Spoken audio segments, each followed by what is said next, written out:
Okay, we're going to have a look at the Edexcel A-Level Core 3, so that's A2, exam paper from January 2013.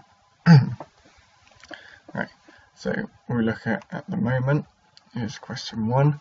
So it's talking about the curve that has the equation y equals 2x minus 3 all to the power of 5, and the point P that lies on C has coordinates w and minus 32. That's just the first part, 1a, find the value of w. So to do this, what we have to do is, if this works, so the y value over here is the value of minus 32 when x equals w. So what we do is we make minus 32 equal to 2x minus 3 to the power of 5. Then we take the fifth root of minus 32, and you can work that out whatever way you like. You're allowed a calculator for this exam, so you can find out as minus 2, and you just add the 3 over to get 1, and 1 equals 2x, so then you divide 1 by 2 to get the answer for x, which is the answer of w. Part B gets a little bit more tricky, so it asks for the equation of the tangent to C at the point P in the form y equals mx plus c, where m and c are constants. So basically what you have to do here is differentiate and find the gradient at the point w, which you know what that is.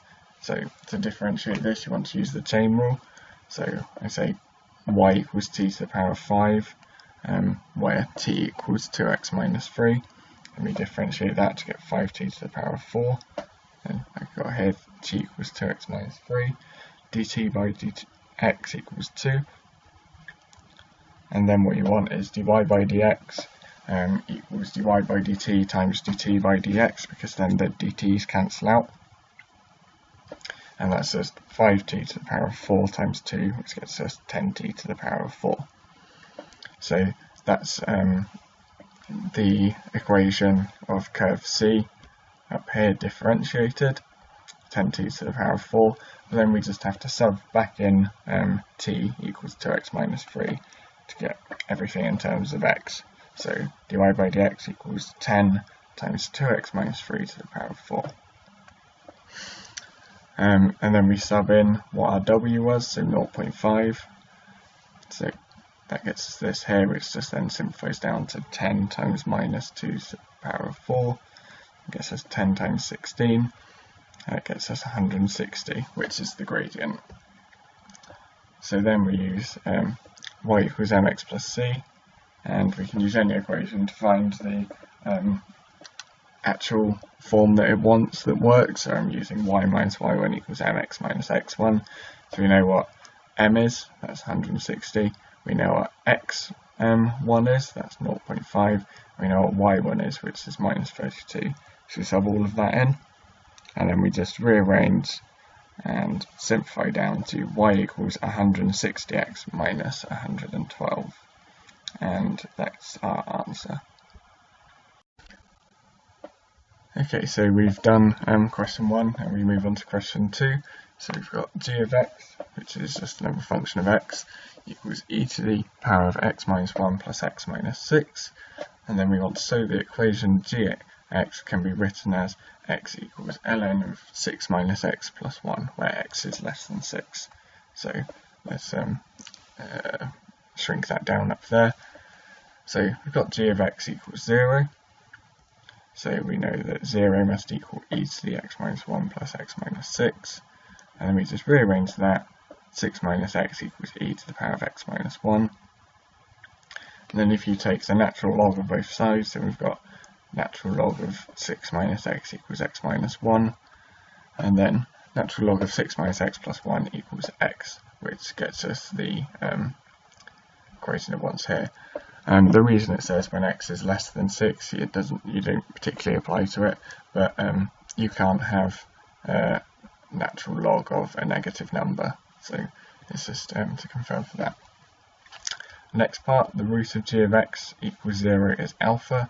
The iterative formula xm plus 1 equals 6 minus xm plus 1. x0 equals 2 is used to find an approximate value for a, and it wants you to find the values of x1, x2 and x3. So this is just the equation we've worked out, so let's have a go at it.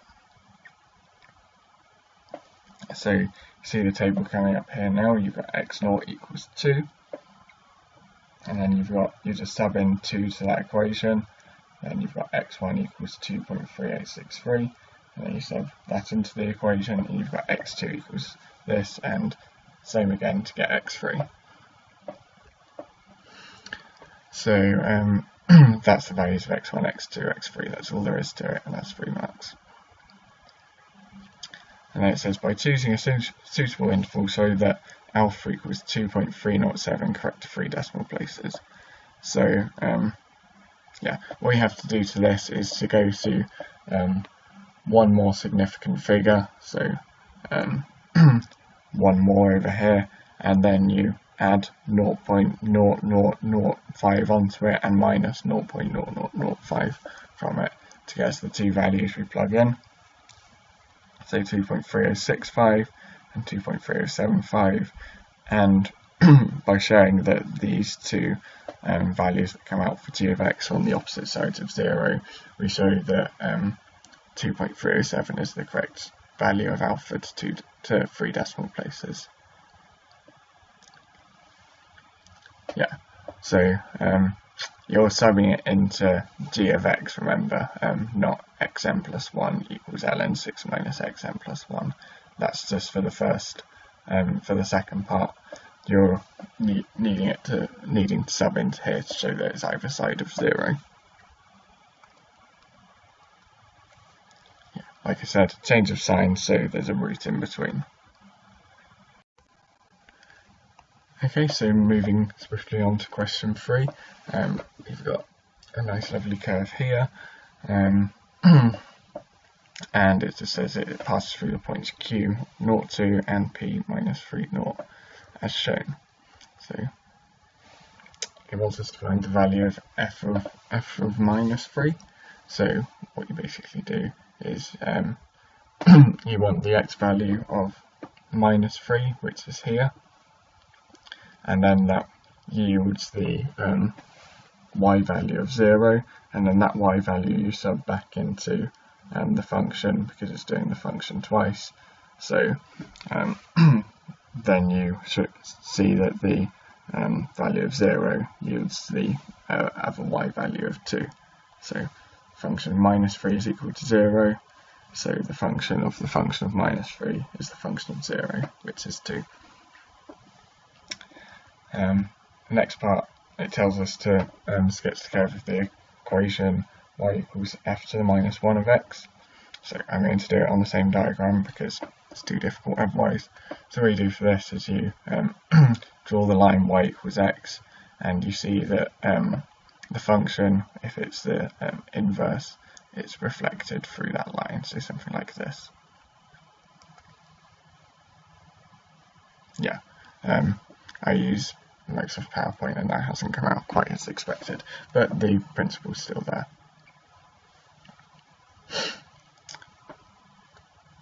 So the next part, f of the modulus of x minus 2, so that's going to look something like this. So instead it passes through the origin, or it should do, and then it doesn't go into the negative quadrant, and it just repeats on the other side. Then we've got 2 times the function times half of x. That's going to look something like this. So you've basically doubled the y values and also doubled the x values, because the coefficient here will double the y values, and the coefficient here is 1 over that coefficient of the x values, so it stretches it twice in both ways.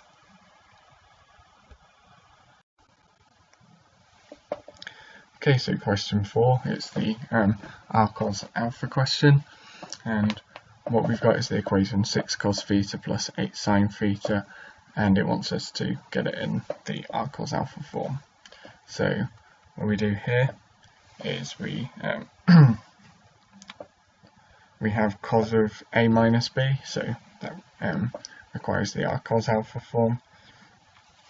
And what we want to do is expand both of them.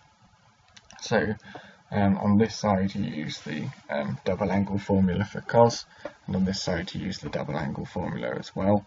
You see cos A cos B plus sin A sin B, and r cos theta cos alpha plus r sin theta sin alpha. And then we look at what we've got. So we have r cos, we have 6 cos theta plus 8 sin theta.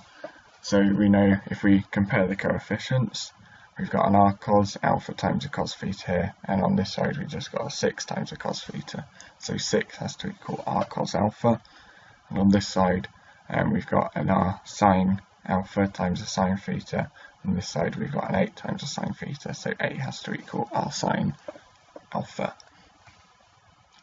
That means 10 to the minus 1 of 8 over 6 equals 0.927. This comes from sine divided by cos equals alpha, and then the r's cancel out, so sine over cos equals 8 over 6, sine over cos equals tan, so tan equals 8 over 6, 10 to the minus 1 of 8 over 6 will then get you alpha.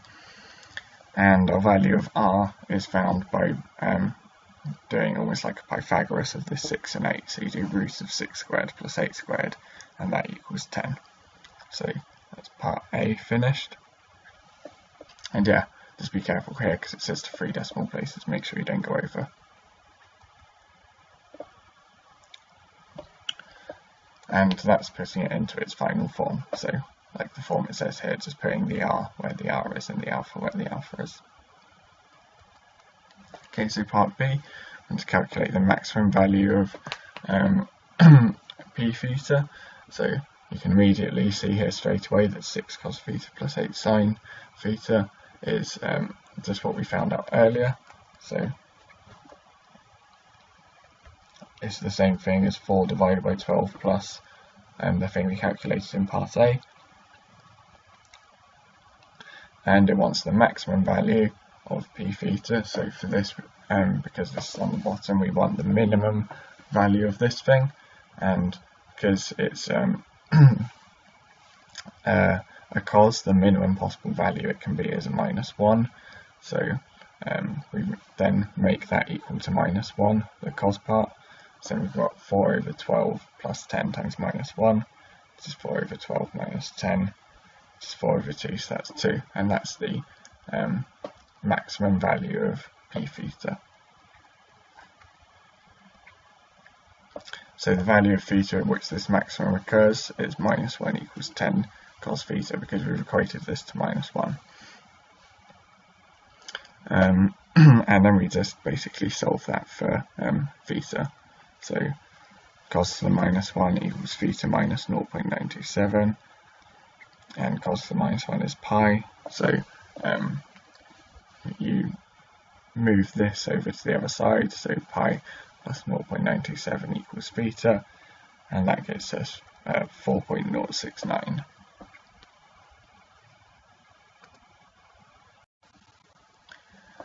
Okay, so next part, question 5, is differentiation question. And don't be scared by complicated functions, you just have to use the right rule, so the product rule, the quotient rule, or the chain rule. And for the first part we want to use the product rule because it's two functions times together.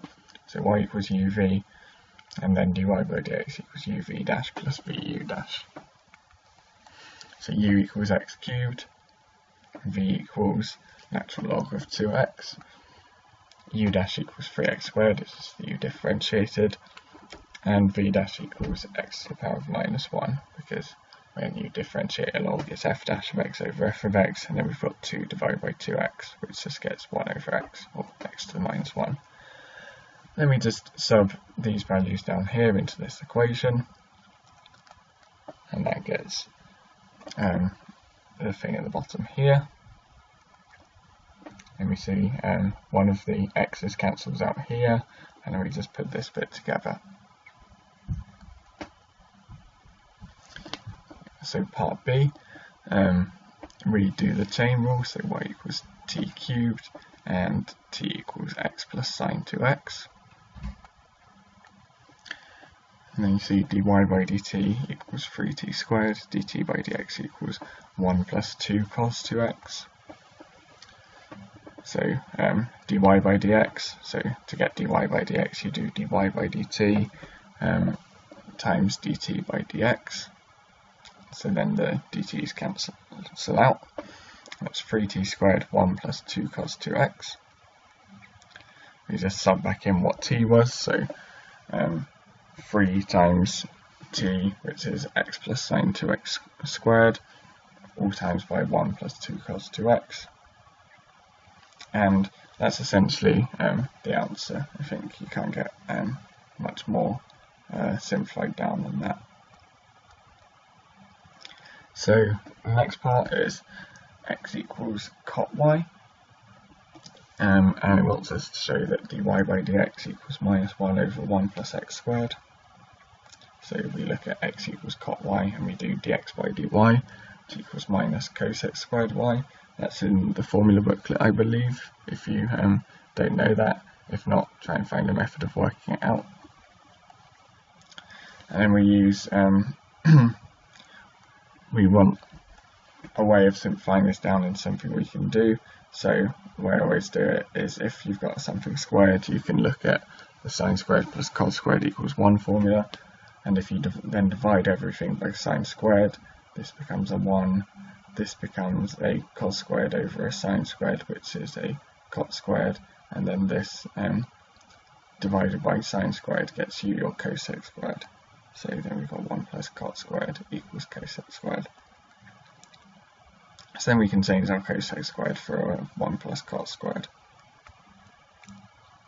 So dy by dx then equals minus 1 divided by 1 plus cot squared y, because we've just flipped it over, because before we had dx by dy. And then it's told us at the start that x equals cot y, so this means that minus 1 divided by 1 plus cot squared y, cot y is x, so that just becomes minus 1 over 1 plus x squared. And that's the answer they were looking for. So, question 6, it's interesting, so it asks you to find the exact value of this without a calculator and to show each stage of your working. So although you could just sub this into your calculator and get the answer, you wouldn't get any marks, but you can sub it into your calculator to get the answer and then check that against the one that you get without the calculator. So using a calculator is a good check. So what we do here is I've just expanded it. So we've got sine squared 22.5 plus 2 cos 22.5, sine 22.5 plus cos squared 22.5. Then you know that sine squared plus cos squared equals 1. So the sine squared 22.5 plus cos squared 22.5 is going to equal 1. It doesn't matter what theta is. So you've got 1 plus 2 cos 22.5 sine 22.5. And then that looks suspiciously like one of the double angle formula. So sine 2 theta equals 2 sine theta cos theta. So then we know 1 plus sine 45. Yeah, we know the next part is going to be 1 plus sine 45 because 22.5 times 2 is 45. So 1 plus sine 45 equals 1 plus root 2 over 2 because the value of sine 45 is root 2 over 2. That's one of the ones that you should be able to remember. Yeah. If you want to understand more about knowing the trigonometry values without using a calculator, then see one of my other videos on that. If I get a chance, I'll leave a link in the bottom of the description. But there's a neat way of being able to remember things like sine of 30, sine of 45 and sine of 60, and then the same goes for cos as well. So part IA asks us to show that cos 2 theta plus sine theta equals 1 may be written in the form k sine squared theta minus sine theta equals 0. So again we have to use a double angle formula from here. So because we've got cos 2 theta, we've got cos 2 theta equals 1 minus 2 sine squared theta. So that's one that you should be able to remember. If not, you can derive it from the ones in the formula sheet by just setting a and b to be one value theta and then simplifying it down. So then we know 1 minus 2 sine squared theta plus sine theta equals 1. This is just cos 2 theta substituted in here. And then 0 equals 2 sine squared theta minus sine theta. And that looks exactly like the one here, except it's got a k instead of a 2. So we state the value of k. You've got to write it out explicitly, otherwise the examiner might not see it. So k equals 2. And that would get you the 2 marks. Now it asks us to hence solve for 0 is less than theta, it's less than 360. So cos 2 theta plus sine theta equals 1, and that's equivalent to what we've just found out. And then what you want to do is, this looks like a quadratic of sines. So you can say, 0 equals 2 sine squared theta minus sine theta. And it's like a quadratic, so you can take out a factor of sine theta or use the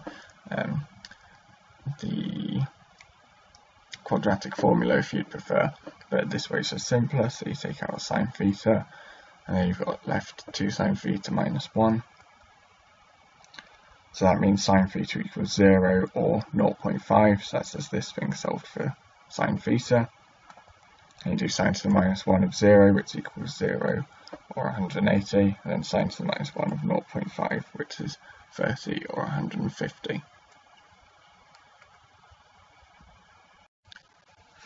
Okay, so question 7, we've got this equation here. At first it may look like a partial fractions type thing, but the part A is just to show that 2 of x over x squared plus 5 equals our h of x. So really it's just simplifying things down. First of all, I'll shrink down the question so you've got space to do things. And this is just the equation here written out on text on Microsoft PowerPoint, so take a moment to get used to that, pause the video if you need to. And then see the 18 part here has the x squared plus 5 and the x plus 2.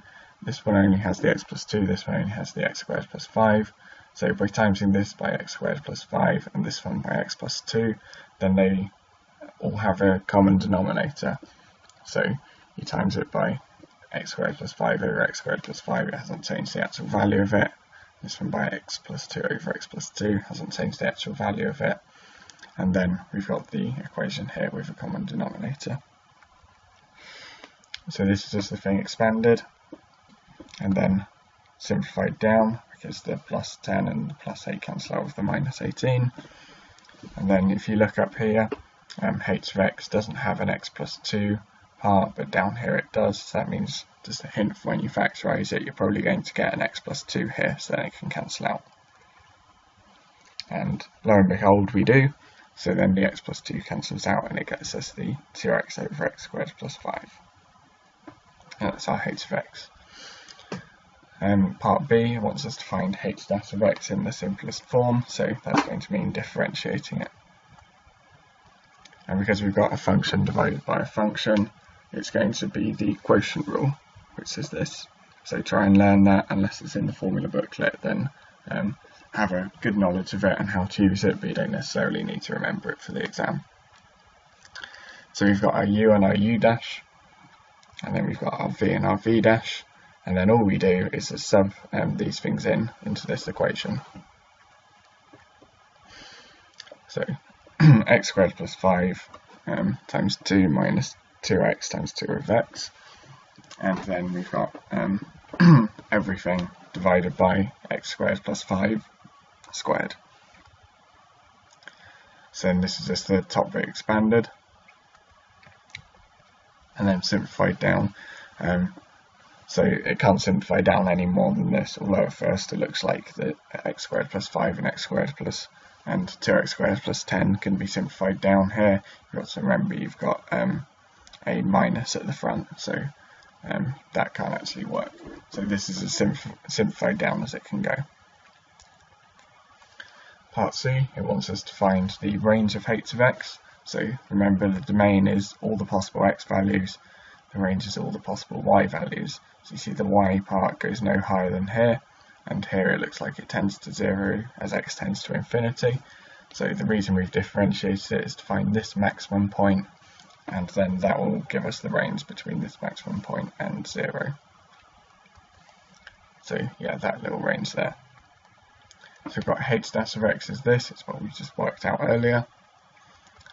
And then we equate it to 0 because we're trying to find a stationary point.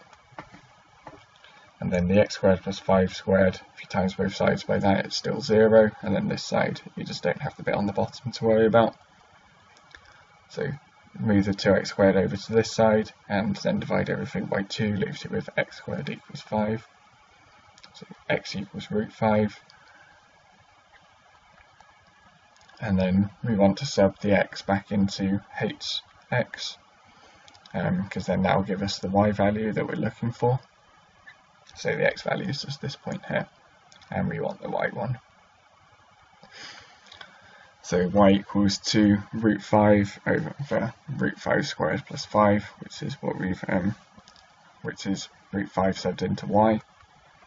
So we've got y equals 2 root 5 over 10, which leaves us with y equals root 5 over 5. And then the range is then from 0 to less than or equal to h of x, which is less than or equal to root 5 over 5, which is our final answer.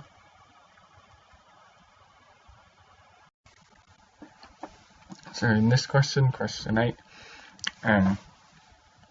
we've got an equation for the value of Bob's car. I'm not sure why particularly, but the first part, it wants us to find the value of the car when t equals 0, so that's a subbing in t equals 0 here. So you've got e to the power of 0, e to the power of 0, and e to the power of 0 is 1. So